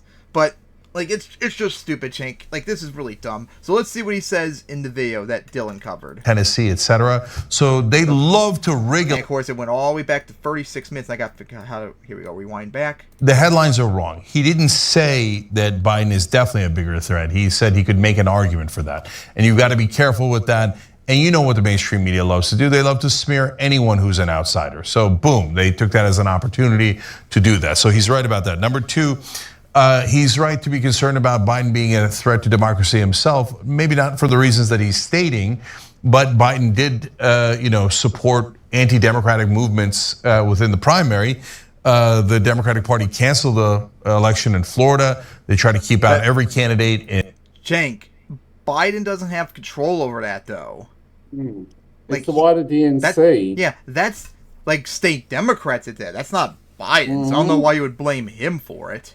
I guess, hey, hardcore anti-Biden. North Carolina, Tennessee, etc. So they love to rig elections. Yes, I use the word rigged. Well, yes, okay, the DNC does so you can rig go cry about it if you're mainstream media. How about you do your job and talk about how they canceled the election in Florida in the primary and just declared Biden the winner? Yeah, that is Cenk being based for once. There we go. Yep, exactly. They should be going after her. Because guess what, guys? I don't care if Biden was almost guaranteed to win. We have a primary. You still have to win it no matter what. Yep. So you have to have primaries and you have to take them seriously. Same goes for Trump and all that. And by the way, neither of them still have gotten enough delegates, I think, to be the definite nominee yet. So it's still up in the air and all that. So if you're going to make the argument that you're a champion of democracy, you should probably try it in your own primaries. For the first time today, I'm now considering RFK Jr. Now, what? I know, shocking, right? Anna being surprised. No, hold on. Let me tell you why. So is it because I think, maybe he's right about vaccines? No, he's cuckoo for Cocoa Puffs on vaccines. And on several other things where he believes in conspiratorial theories that I don't believe in at all. So why on God's green earth would I consider RFK Jr.? Well, until now I hadn't, because of those crazy things that I don't come anywhere near believing. But I thought about it, Anna, and Trump I would never support in a million years. Biden is now funding a genocide and is an awful choice, has been corrupt his whole life. You're never going to get anything but corruption from Joe Biden. Really, nothing but corruption, Cenk? Like, I don't like Biden either, but he has done some good things, for crying out loud. We covered him back in September when you had this argument with Kyle and Crystal Ball, remember? Like you're being way too anti-Biden to an extreme. So am I positive RFK Jr. would be worse? Yes. He would probably, on health and science, definitely he would be worse. But on everything else, like anti-establishment, money out of politics, I'm not positive. Cenk, you're saying RFK Jr. is anti-establishment and wants to get money out of politics? He's got the name Kennedy. His last name is the definition of the establishment. Cenk, are you being one of those anti-establishment idiots that's just anything the establishment doesn't like and not by the policies? Oh no, he's becoming idiots on the dumb leftists online from a different Oh, perspective. Jane. Why is he just so weird, oscillating so weirdly? Hey, just like Anna over the last year, remember? Yes, Anna sliding down into turfdom. Yep, like we know the reality of it. It's just TYT sucks now. That's how it's been for years. Yep. It's just going even worse somehow. Like, Cenk, like, again, if you care about, like, the anti-establishment and getting money out of politics, again, why not support Jill Stein or Cornel West? Because they actually are on the right side of that issue and they care about it. RFK does not. Like, I don't get it. It makes no sense. Just like the Hamas-Israeli war. Support them, for crying out loud. Like, this is stupid. Like, come on. Cenk. Some people have even been saying that they think he might be just grifting to try and get views and all that. You know, I'm starting to kind of wonder if that is the case too, somewhat. Yeah. Oh my god. I don't know what to say. What do you guys say? I'm not sure what to say either. Like, I don't get it, Cenk. I really, really don't get you. I don't get it. If you support these issues, vote for people that support those issues. Like, I'm not gonna shame you if you don't want to vote for Biden or like Dylan Burns or Washington, because fuck them. Even though, and I'm someone who was the opposite of you, Cenk. Cause it's funny too, because remember, Cenk actually did vote for Biden. All of TYT remember in 2020, even though they didn't need to, because they're in California, just like Maryland, deep blue state. Biden was gonna win no matter what. I didn't vote for him, but because of circumstances like Trump opened his big fat mouth, I'm forced to now vote for that senile old man because I want to make sure World War III's not happening. And now you're going the opposite direction for, I think, a stupid reason. Like, if I was in your shoes, Cenk, I can give a better reason. Well, not for RFK, but supporting Jill Stein or Cornel West if I was in your shoes, or not voting. Because, hey, they care about that issue. But unlike you, Cenk, I care about the Russo-Ukraine war immensely. But guess what? Even Jill Stein and Cornel West are against me on that one. Same goes for Trump. Same goes for RFK. There is literally only one person that cares about that issue. Senile old man Biden. And that's why I'm begrudgingly, unhappily gonna vote for him coming up. So, I just find that really funny just thinking about that now. How we both were on the... we've like flipped pretty much. Although I think Biden has like an actual honest reason for it, unlike him. Oh my god, I don't get it. Like, we're just flabbergasted, Cenk. You really stunned us. I don't get it. And like I said before, I don't care if you don't vote for Biden or whatever, even though I am. I'm not gonna like vote shame you like Vosh or Burns would, but if you're gonna do this, do it for the right reasons. Even Dylan Burns pointed us out too. Why not support Jill Steiner or Cornell? They at least are right on that issue. Like, I don't get it. Yeah. Like, it makes zero sense. Ugh, Cenk, you're so dumb. All right. So I guess there's nothing left to milk on that. So on to the last topic, which I almost forgot about. And since this involves your country, you should probably talk about more. Australia's had a couple of terrorist attacks recently. Yeah, I wanted to cover it when it happened, but I forgot about it. And thankfully, I just remembered right beforehand so we can add on. So since you probably know more about this than me, I haven't. And since America has almost never talked about this, like America has not talked about this whatsoever. So go ahead. Okay. Since there's two of them, at least. The first one is not considered, I'll give you one. Take a guess as to why the Bondi Junction stabbings was not considered a terrorist attack, but the Wakely church stabbing was. Because it was religion-based. Because the Wakely church stabbing guy was an Arab, and because the Bondi Junction stabbing was a white guy incel. Yep, classic, like Islam. A classic, somewhat like Islamophobia that we experienced 2000s, 2010s, all over again. I haven't heard this in a long time and all that. Nice to see this BS again. So, of course. So, about exactly a week ago, actually, what was his name? And by the way, before you bring it up, I actually saw the stabbing at that looked like an Orthodox church on Twitter and such. So I know you're talking about that, but there's an even worse one happened beforehand. So we're gonna get to that first, right? Yep, and so what happened? So Joel Cauchi went on a rampage in Bondi Junction, one of the shopping centres in Sydney. So both of these are Sydney based. And so And wasn't like 6 people were killed? Mm-hmm. 6 killed, 7 injured. The perpetrator was eventually killed as well. And was it that he was like and he was like an incel? Oh, it looks like he possibly is. It looks like he tried. He looked like he kind of was, because 1, most of the victims were women. Of course. And 2, he was he'd been doing he'd advertised himself as a male escort, but apparently didn't really get much anywhere with that.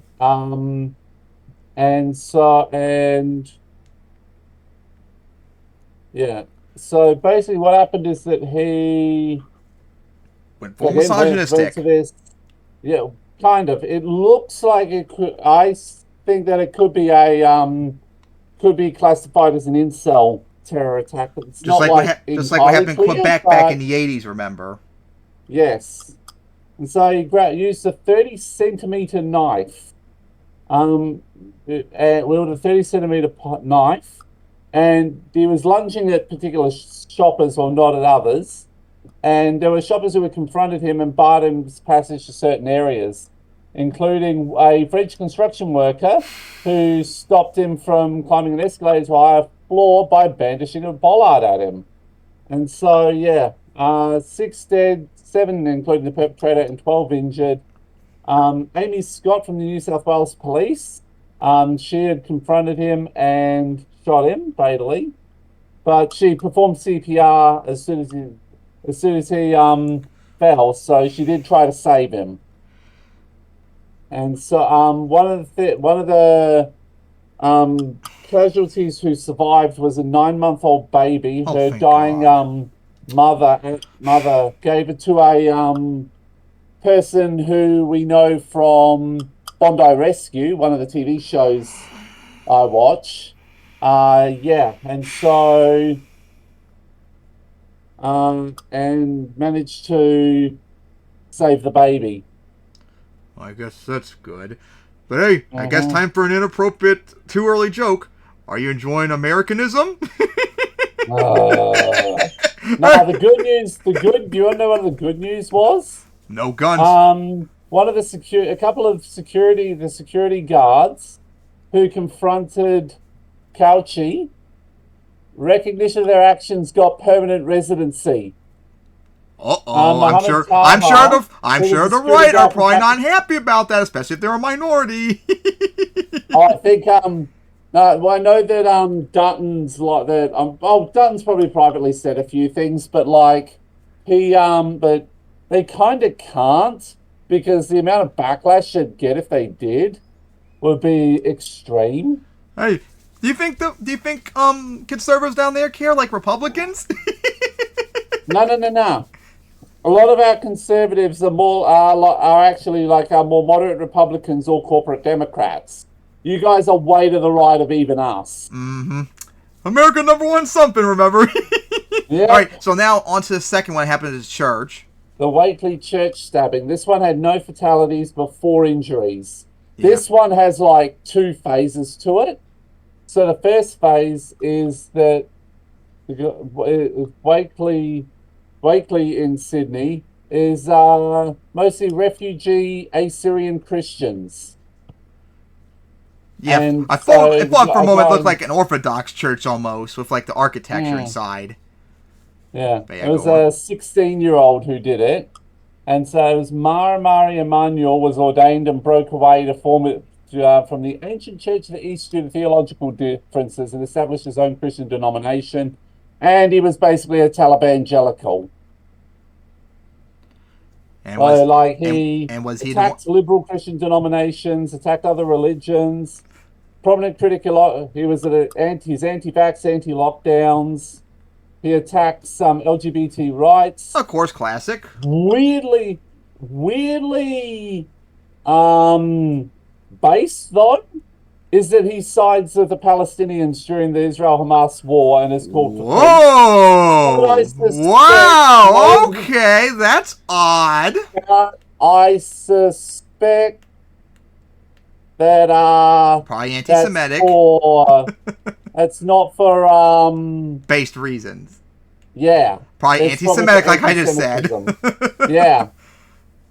Okay, that was a yeah. that was a curveball. Mhm. So yeah, I saw the video of it happen, stabbed whoever it was, or tried to, and then got like surrounded bishop, immediately afterwards. He stabbed and then stabbed a few others, and yeah, and then the aftermath. Aftermath of this, 100 police personnel were deployed. A 2,000-person crowd gathered outside the church and the hospital where they believed the alleged attacker was being held, and they were screaming, "Bring him out," as police and paramedics remained inside the church with the alleged offender. The crowds clashed with police and attacked police vehicles. Right, police used pepper spray on the tumultuous crowd outside the church, and there were there were 30 people injured and over 50 officers injured. So only 3 were taken to hospital and they were quickly discharged. So damaged 20 police vehicles and wrote 10 off. 6 paramedics trapped for more than 3 hours. Yeah. So the person that did the incel attack, that was the white person you were saying earlier, right? Yes. So well, it sounds like he is. And the person who did the church attack was the Arab.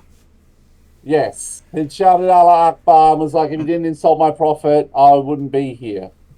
So that one's like, obviously, this one's like, maybe, but like more likely it is. It could, like, we need to know a bit more, but I still suspect it is a thing. Yep, and of course, so it looks like we're going to have to go after Islamic fundamentalists again. Yay, good old times. Remember those days? So, yeah, first off, obviously, even if we probably don't agree at all with this pastor, whatever the fuck this guy is, and said some really bad things, you can't attack him for all that. Definitely not. This is a free world, free speech. And so what if he made fun of Muslims or Islam and all that? It's the free world, buddy. Get over it. Everyone's made fun of here. No one gets a pass here. Don't go back to the Muslim world if you want to kill people for criticizing Islam, buddy, but not in the free world. We don't do that here. No, definitely not. So yeah, and then of course about this incel person, which I don't know if there's really much to say since you say there's not much info on it yet. But yeah, it's just very, very unfortunate. But I guess the only thing I can say is thank God they didn't have guns, because it would have been worse. That's one thing your guys are not Americanized in yet. Yeah, which is good. Yep. So, oh my God. And I'm sure, oh yeah, maybe we should talk about how the conservatives have been acting about this. It gets even better because in response to that Islamic terrorist attack, hate incidents have absolutely spiked in just the last few days. 9/11 knocked on the door. Yep. So I bet that reminds you of good old times, don't it? Back to 2000 to 2010. Yep. Hey, I wonder if it'll rival the 1600 increase that we had after 9/11. Oh my God. So I guess probably next time we do an episode, we're probably going to hear, just like with 9/11, some Arab owner of a gas station got killed by some far-right piece of shit. I'm expecting that. Yep. Because you far-right piece of shit, you can't learn you go too far and all that, and that's why no one likes you like the Islamic fundamentalists. So, absolutely pathetic. Unacceptable, and of course the right also unacceptable, and hopefully this doesn't happen again. But we don't need no new Islamophobia crap. Like, the last few years have actually been probably the most calm, other until this and the Hamas-Israeli war. It's been like, the last few years have been a lot better for like Muslims in America, not being like the main target of harassment and all that. But we don't need this crap again. And I'm sure, I'm sure down there, Islamophobia is just as bad, is it?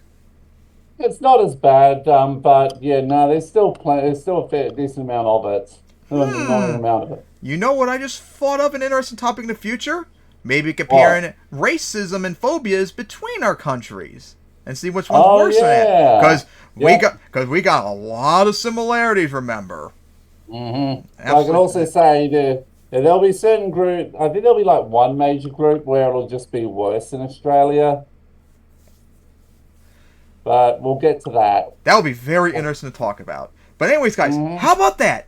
8 topics, and we somehow ended it sooner than previous episodes, not even an hour and 50 minutes.